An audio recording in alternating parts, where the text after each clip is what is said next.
Hey, what's up everybody? Welcome back to another Genshin Impact set of reactions. Today we have two requests from Yoshiki in the comments of the last video. And this one's funny just because the title is in French, but it's also just close enough that I can tell what it means. La complexe symphonie and cuisine, which is basically just the complex symphony in the kitchen. That's all it really is. And also more than dreams. The first name just killed me because usually it's like something completely out of my wheelhouse. I'm unable to tell what it means. But apparently for this specific title, it's written in a lot of like borrowed words between these languages, so I know what it stands for. But that's beside the point. Without further ado, let's go.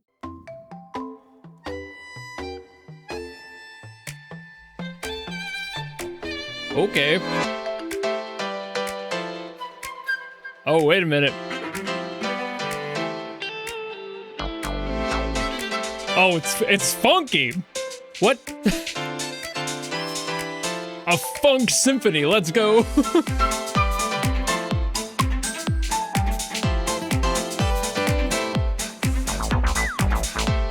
lot of complex stuff going on already, though. Just the kind of jumping between instruments. Simple beat, but a lot of fun happening in between.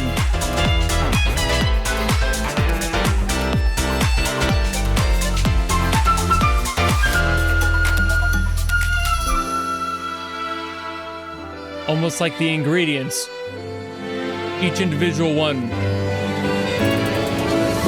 Oh, okay, there we are. That's much more French. Oui, indeed.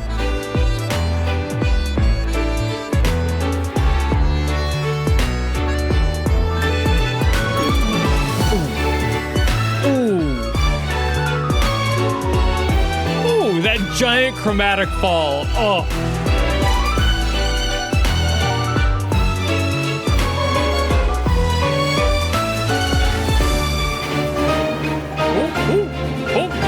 Building up the energy. We're gonna end on a very high rise.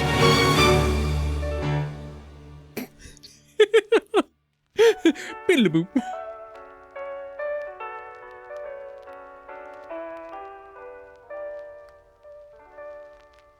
Oh, and they did come to a resolution. I thought it was just gonna end at the biddle-doot, but no, they had that little bit at the end there. That was both exactly as complex as I expected it to be, but also in no way the way I thought it was gonna sound. Ah, the French. That's gonna be a reference nobody's gonna understand except for me. If you understand what that reference is, you're unk like I am. Congratulations. Anyway, this song is a blast. It is in the key of A minor, which just means all the white keys. It's similar to C. It's the relative key for that one, so it's the same exact notes, and that's what this song kind of starts in. You get the A minor, it works its way down to an F, and it also comes back up from a D to an E minor to an F, like a D minor to E minor F. So basically, but there's also sevenths in here, so add an extra note, just skip one up on top of the A minor. Now you have a 4 note, skip doing that for the G, and then go back to it for the F. That's literally what happens here, I'm pretty sure. Some of the harmonies can be hard to figure out, but this is what it sounds like. And you just hear how that like extra seventh kind of opens up the chord a little bit, and then we also have the sevenths going back up.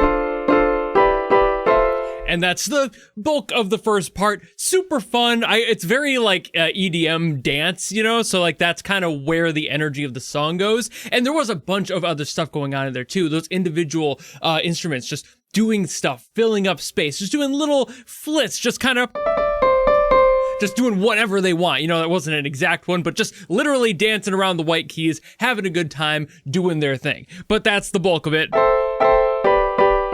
And it's just, you can hear the fucking vibes emanating out of this progression. It's super popular, like I said, in the EDM scene, and there's a reason why. It has that lift. And going from the top down and then working your way back up, kind of doing this pattern of minor, major, major, and then minor, minor, major is pretty popular in that scene, and that this song is why. You can hear why. It's just, it brings you into the joyous occasion of listening to it in general. But then this song gets a little bit fancy, and we have a key change at some point, and that's when the French really come out. That's what happens when I was like, oh, now it's French. They shift this to, I believe, a D major, and those don't really have any real correlation. A D minor would be pseudo relevant because it's a subdominant of A, but that gets into it. So basically you have the A minor, sure, but then it just kind of works its way up. I believe it kind of just builds up by utilizing the F into the G, and then it uses that as the build up. I'm pretty sure that's exactly what happens there. And then from there we have the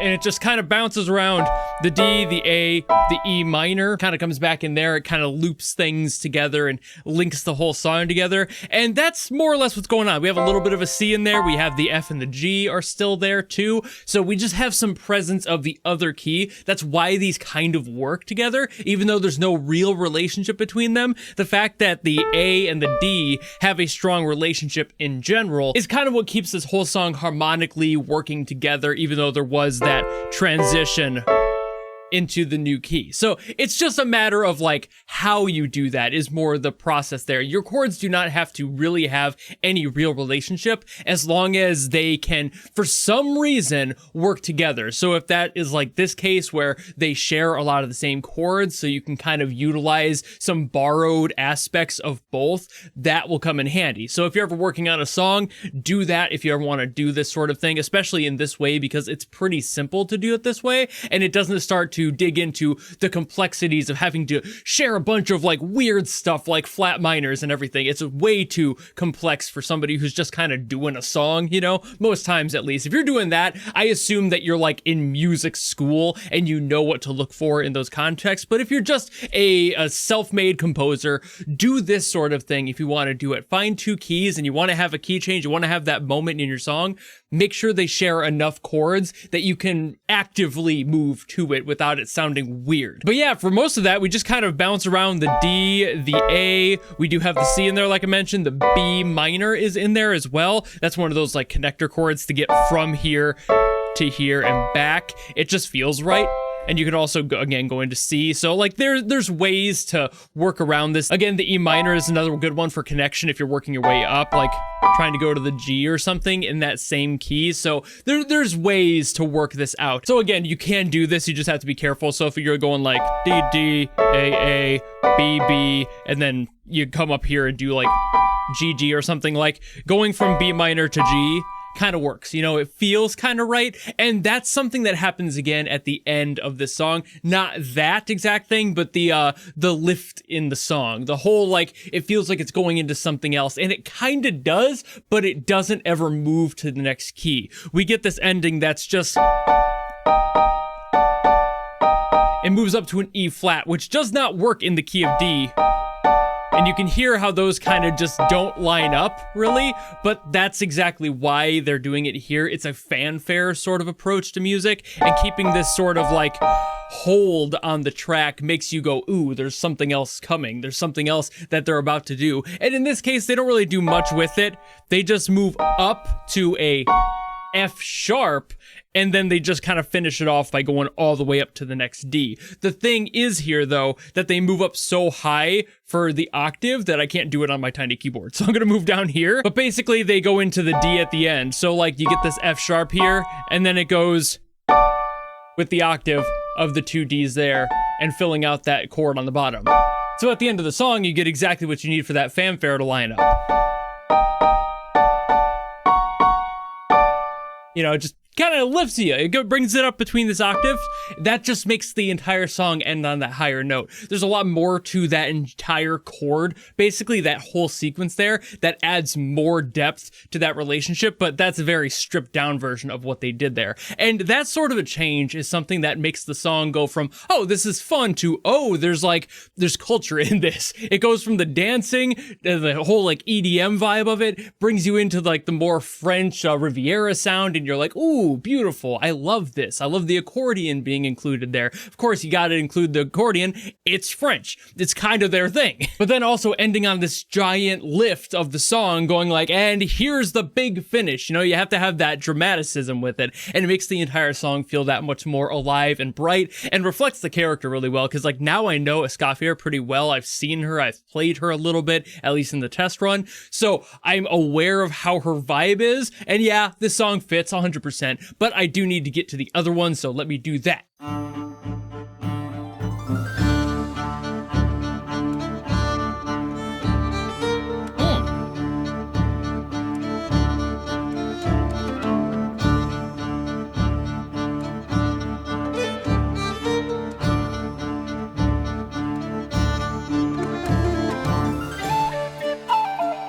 Very adventurous. This is so fantasy coded. I mean, so is basically all of Nodcry's music. But this one feels like it came straight out of the Freerun soundtrack.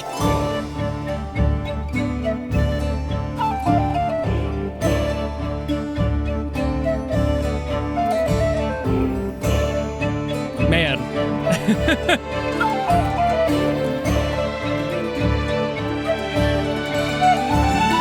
Ooh, I love that beauty of the swell underneath it. It's kind of juxtaposing the like bright energy of the adventure in the song.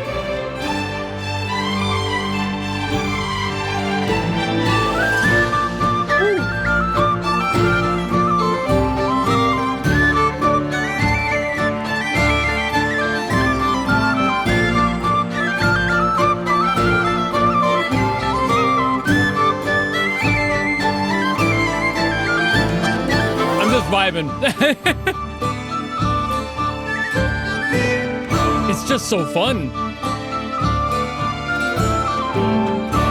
I loves me a good flute heavy adventure track, you know?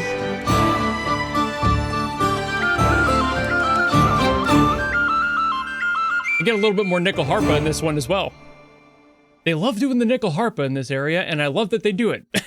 Okay, so obviously this one is a lot of fun. I love this sort of music. This sort of adventure music is something that is boiled so deep into my psyche and my blood at this point that I think it would be unfair for me to give it anything less than a 10. I adore this sound. But there's also a lot of tips and tricks for this, for those of you who might want to make a song like this at some point. There's a few things that you can do that just make this feel better. For one, the drone. The drone quality is something that always happens in these songs. For example, with this one, the fact that we are in D minor, and that's kind of where the bulk of what's going on here, we actually get a little bit of a dance between D and D minor for a lot of this song, and we do get other chords, of course, as always.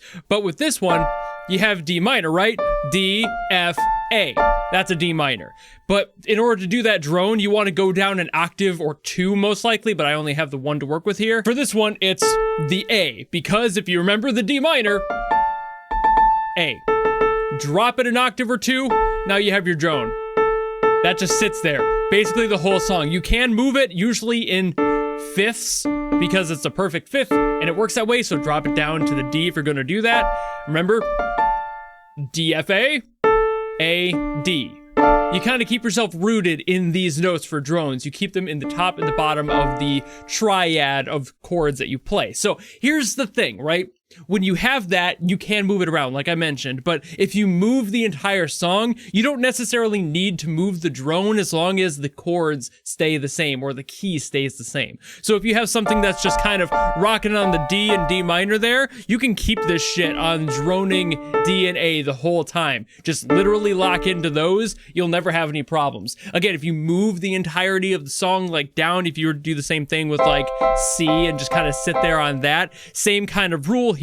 You got the notes, you're going to be playing them mostly on the top one and just having it sit there on that G. So Again, this is all stuff to keep in mind if you're trying to make this sort of genre, and that's just a factor of it. The other factor of this is how to do like the solo runs and everything. Why do those work? What are they? Again, we kind of have the fifth relationship, but you can also use thirds for this or even sevenths, but I recommend just sticking between the thirds and fifths. But in this context, you want it to move around. And of course, bringing back the fifth idea, that's already starting the passage here, right? That's exactly what happens at the first solo in this song. So you start with that A, you have that there, that's that first note in your chord, and you want to keep it between the A and you drop it down to fifth, now you have your D. Now you also have the two first notes in this solo. And now what do you do from here? This kind of goes up to the rule of fourths, because this is a third, but it moves up to here. That's the sort of relationship we get. When we do fast runs, you're allowed to play these notes together. When you're trying to get this movement started, I would not recommend going or something like that. You know, it sounds more minor, and if you want that sound, if you want that like kind of less energy on the track, not this high adventure sort of sound, then go for that. Usually stuff that happens in like courtyards, for example, or like in a castle would have that sort of an energy, something that's a little bit more somber. But for that high energy, jumping these thirds and fifths is super important, and we do still land in that third there. That's our next hook note. So like, even though we do go up past it to the fourth, we come right back down to it. And that's just that set of relationships there for that first part. And then for the second passage, you would start on the same note that you just ended on. And now we're running back up a little bit, doing just the one note at a time. We just kind of went all the way down to the C there. And there's an interesting one. Now that is a fourth. And again, it's just like I said, with the sticking to the ones, threes, and fives is kind of your base rule, but there are times you want to step out of it. And for this case, we have the D, but then the next A on the octave below it. So you're rooting back into the A that was exactly an octave below where you started. So that's a really good rule of thumb, to root yourself back on that, not tending to go too far low unless you want it to keep going down, which most times people tend to stick within one octave for these sorts of solos unless they like really build into something. So and now we landed on the C. And the reason that that kind of works is because it's still in the song. It's just a chord, so you can work with that. And as long as it does show up in the song, you can really end on whatever you want. And that's not where that passage ends either. It's just a neutral area where it's like, okay, you can go there, you could start there, and that can be the start of your next section. You can keep going, you know, like there's so many things you can do there, and like I just did there, I just went down on the fourths and that works out. So again, there are rules to do this, but I would largely stick to ones, threes, and fives, and using fourths as mostly just a hook, I would say, like keeping these notes together, but also not landing on them and ending the phrase on them unless you want that to end on something that feels like it needs to go somewhere else. But back to the overall like song stuff with this one. So the chords that are being played here, like I mentioned earlier, there is a relationship between the D minor and the D that kind of just happens. There's also a G, and that's kind of played down here, I think, in this case. It's not up. I think it just kind of, and it goes down there because it does come back up because we have a section that goes to the B. So we have this relationship of B, C, and D minor. And that was not a specific passage I just played there. It was just to show you the notes involved, the chords involved. So what happens there actually is kind of going from a D, and then we drop down into the B flat there, and then it uses the C as a way to work back up to that D minor, and then it uses it again to go back down to it. That's kind of the core of that. That entire section at like roughly a minute in is kind of when that was happening. So it just kind of, and that's just sticking on the bass line. And we do have a moment where it goes G, A minor, back up into the B flat, just to kind of give it some more body and somewhere to lift further. So there's a lot of what's going on in this song. This song is a fucking blast, and a lot of the movement in this song is all the melody and all the flute stuff. That's really the bulk of it. So like I displayed for you a little bit ago, that's kind of how you handle that. You just kind of diddle around with those rules in mind, thirds and fifths, using fourths as kind of a passage. There are ways to break those rules. It really depends on what you're going for as far as the emotion goes, but that is the core of this identity in music and this genre. This is why I love talking about this sort of stuff, because you'd be like, well, he hasn't written anything like this. Why would he know? You know, but it's because I respect this as a genre in general, this flavor of music. It is something I've been listening to for over a decade, easy. Probably closer to 20 years. I'm 30 and I've been listening to this shit since I was a little nerd sitting in my parents' basement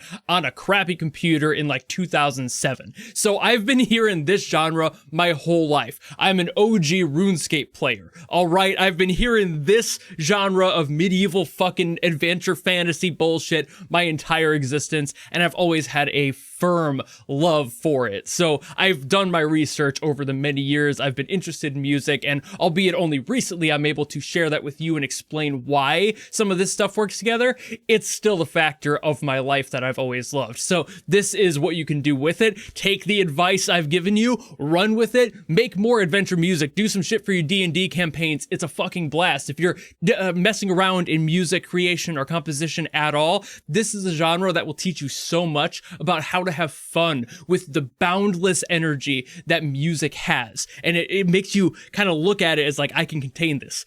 I can make a thing, you know? It gets you really excited and it's super fun. So if you like this sort of music, make some. But I've been yapping way too long, so I will be ending it here. Thank you all so very much for watching. If you enjoyed this video and you want me to get to something else from Genshin, by all means, drop in the comments below and I will do my best as always to get to those. Or if you don't want to do any of that, maybe just want to follow me and support me for more stuff coming in the future, you know how to do all that. And I'll see all of you in the next video. Goodbye!